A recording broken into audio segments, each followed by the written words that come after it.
Last video बीच में अटक गया था, इसलिए आगे के क्वेश्चन नेक्स्ट वीडियो में कवर कर रहे हैं। अपने से बोल रहा है question, a rectangular block block rectangular block ऐसा ही बनेगा। ब्लॉक मतलब ईंट समझ लो, आपके पास में एक ऐसा रेक्टेंगुलर कुछ पीस पड़ा हुआ है, ये बन गया रेक्टेंगुलर ब्लॉक।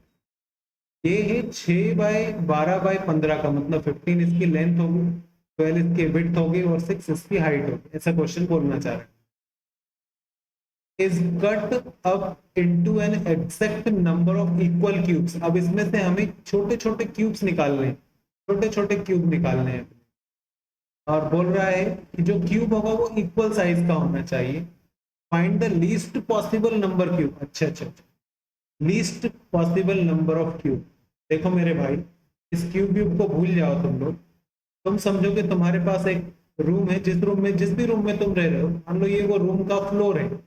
इस रूम में तुम्हें टाइल्स लगाने, अगर मैं तुमसे बोलूं कि मैक्सिमम कितने टाइल्स लगेंगे, तो जितने छोटे छोटे टाइल्स लगाओगे, जितने छोटे छोटे टाइल्स लगाओगे उतने ही मैक्सिमम टाइल्स आपके पास लग जाएंगे, कितने स्मॉल टाइल्स। और अगर मैं आपसे क्वेश्चन बोलूं, ये तो मैंने क्या बोला, मैक्सिमम कितने टाइल्स है।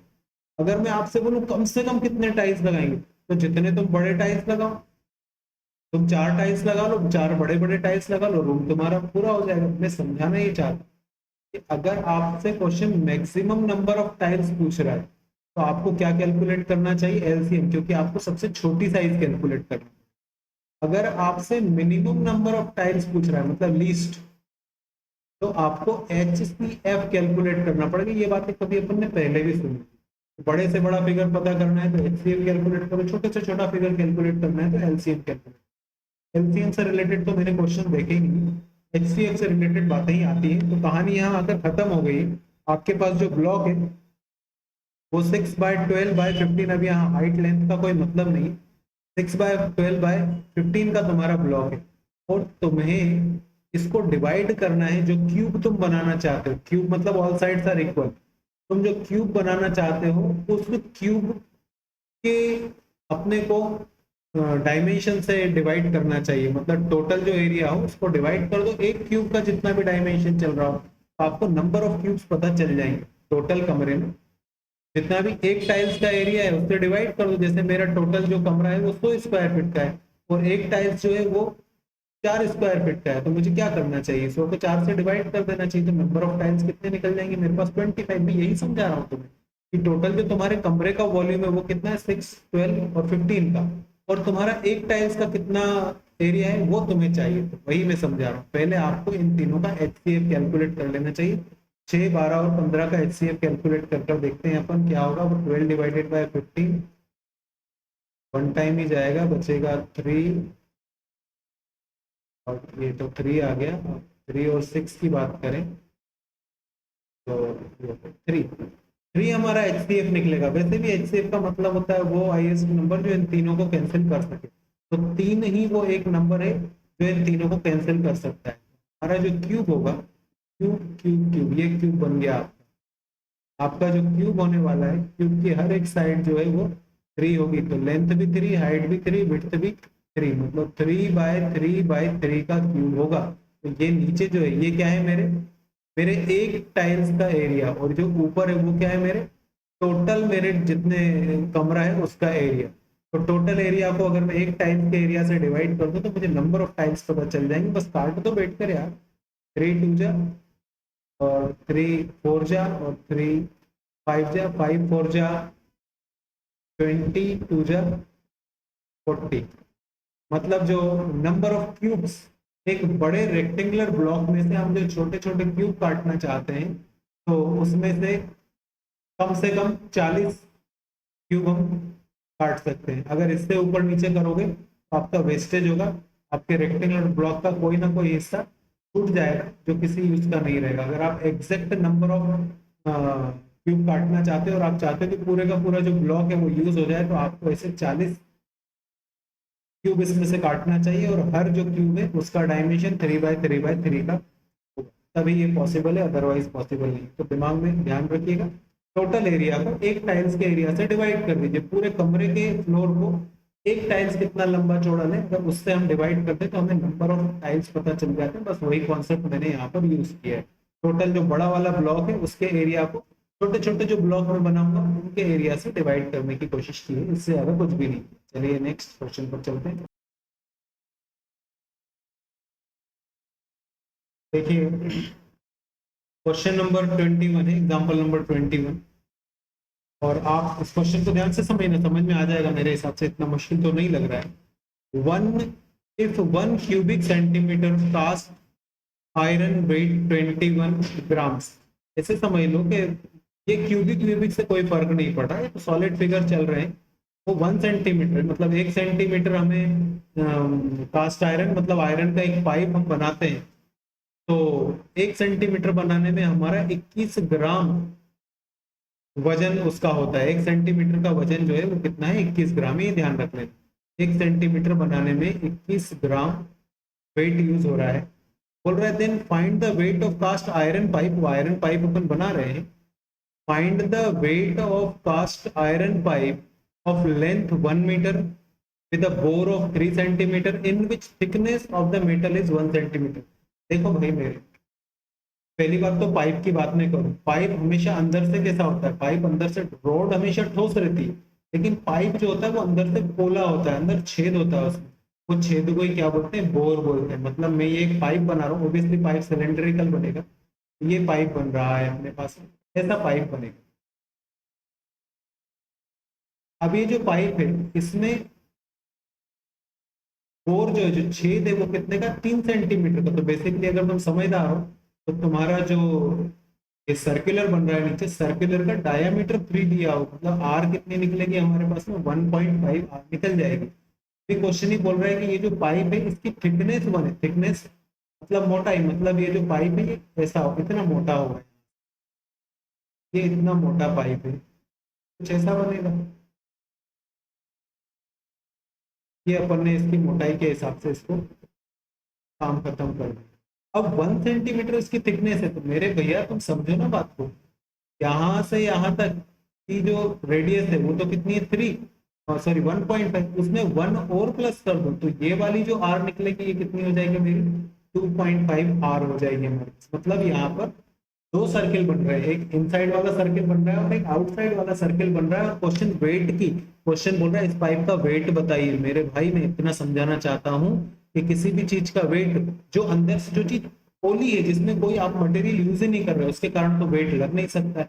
जितनी थिकनेस होती है ना किसी भी चीज की, थिकनेस के कारण ही उसका वेट हमें पता चलता है। आपको क्या करना चाहिए, इस पाइप की थिकनेस पता करनी चाहिए। और थिकनेस के बारे में ऊपर क्वेश्चन में मैंने क्या लिख दिया, 1 सेंटीमीटर 21 ग्राम का है, तो मुझे टोटल थिकनेस पता चल जाए कितने सेंटीमीटर की थिकनेस है, उसको मैं 21 से मल्टीप्लाई कर दूंगा तो मुझे टोटल ग्राम पता पड़ जाएंगे या किलोग्राम भी पता चल सकते हैं। अब करना क्या है, तुम्हें ध्यान, दो सिलेंडर दिख रहे हैं।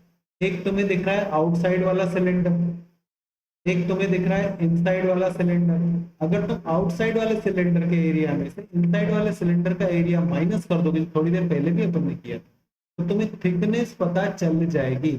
इस थिकनेस को अगर तुम 21 से मल्टीप्लाई कर दोगे तो तुम्हें पता पड़ जाएगा कि हमारा जो पाइप है उसका वजन ग्राम में कितना है। अब बस पाई आर स्क्वायर एच लगाते हैं, तो आपको थोड़े बहुत फॉर्मूले पड़े होने चाहिए। तो आउटसाइड वाले की पाई, पाई तो कितनी है 20/7, ठीक है। आउटसाइड वाले की आर कितनी है 2.5 बाई आर स्क्वायर होगा। एच कितना है, एच था 1 मीटर। आपका क्वेश्चन सेंटीमीटर में चल रहा है, 1 मीटर में 100 सेंटीमीटर होता है। ये मैंने बाहर वाले का एरिया किया। अंदर वाले की बात करूं तो पाई तो 22/7 ही रहेगी।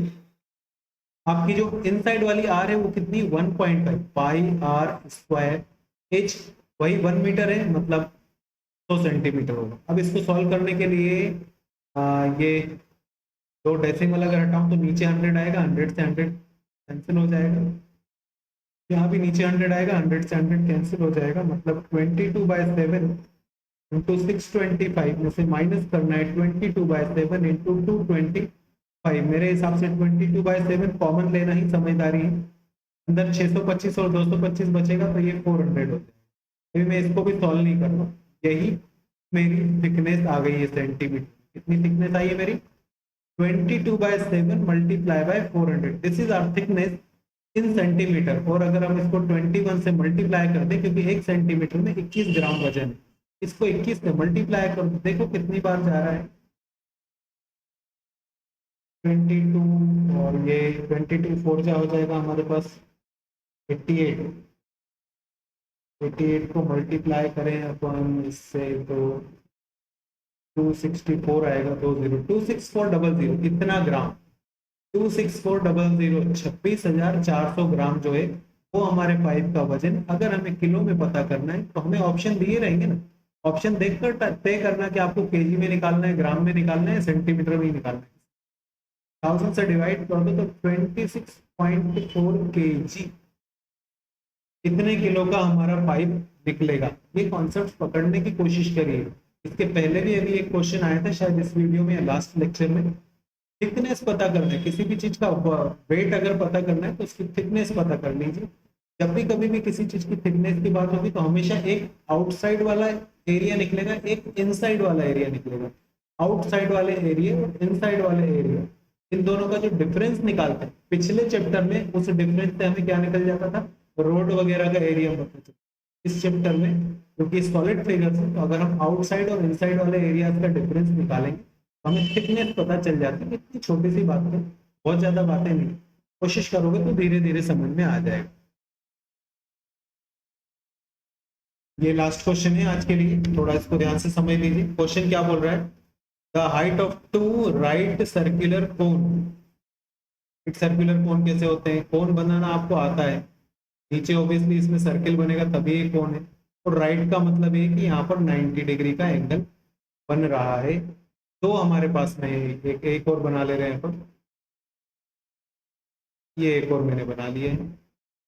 अब क्वेश्चन बोल रहा है कि ये जो दोनों है इनकी जो हाइट है, हाइट का रेशियो 1:2 है। मतलब अगर इसकी हाइट में x मान लूं तो इसकी हाइट कितनी निकल जाएगी हमारे पास, 2x। ये तो हाइट हो गई, और उनका पैरामीटर बेस का रेशियो कितना है, 3:4। मतलब मुझे r नहीं पता है, मैं इसकी r को r1 ले ले रहा हूँ और इसकी r को मैं r2 ले ले रहा हूँ। अब हमें क्या करना है, 2πr का फॉर्मूला लगाओ ताकि अपने पास में 3:4 दोनों, भाई पेरीमीटर का फॉर्मूला आपको पता होना चाहिए। पेरीमीटर तो ये सर्कुलर का चल रहा है नीचे का, 3:4 किसका, बेस का रेशियो दिया है, पूरे कोण का रेशियो थोड़ी दिया है, तो बेस बेस का रेशियो दिया है, बेस में क्या है सर्कुलर, तो 2πr। मैं पहले वाले की बात करूँ 2 पाई में पाई ही रख दे रहा हूँ, और r में r1 लिख दे रहे हैं अपन, अपॉन 2πr 2πr2 लिख दे रहे हैं अपन इसको, इनका रेशियो 3/4 है। 2π से 2π कैंसिल हो जाएगा, r1/r2 इक्वल्स टू 3/4, तो r1 इक्वल्स टू क्या हो जाएगा, 3r2/4। तो जहां मुझे r2 लिखना होगा वहां तो मैं r2 ही लिख दूंगा, लेकिन जहां r1 लिखना होगा वहां मैं उसको 3r2/4 कर सकते हैं। तो हमने सारी r का जो वैल्यू है वो r2 की फॉर्म में कैलकुलेट कर लिया। थोड़ा इसको आगे लेकर चलो, अब आपको r की वैल्यू पता है, आपको वॉल्यूम का रेशियो पता करना है, वॉल्यूम का फॉर्मूला पता होना चाहिए, 1/3πr²h होता है।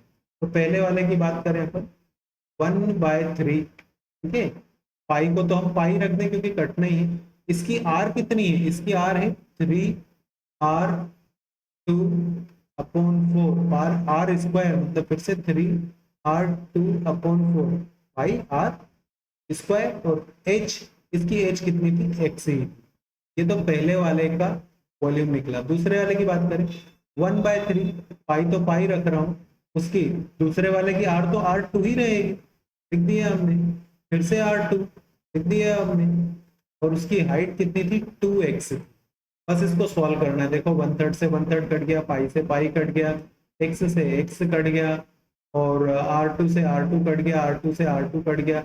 ऊपर क्या बच रहा है, 3 3 जा 9, 4 4 जा 16, और नीचे क्या बच रहा है, सिर्फ 2, 2/1, 2/1। ऊपर जाकर रिवर्स हो जाता है, इतने तो तुम समझदार हो।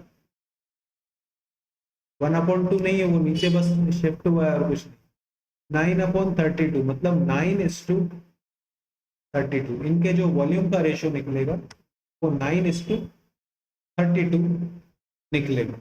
समझ गए होंगे आप लोग बात को, यहाँ तक तो मैंने करवा दिया। यहाँ तक के इन क्वेश्चंस को बेटा कर कर देखना, रिपीट कर कर देखना, क्योंकि अच्छे क्वेश्चन नहीं थे, कहीं ना कहीं परेशान कर रहे हैं।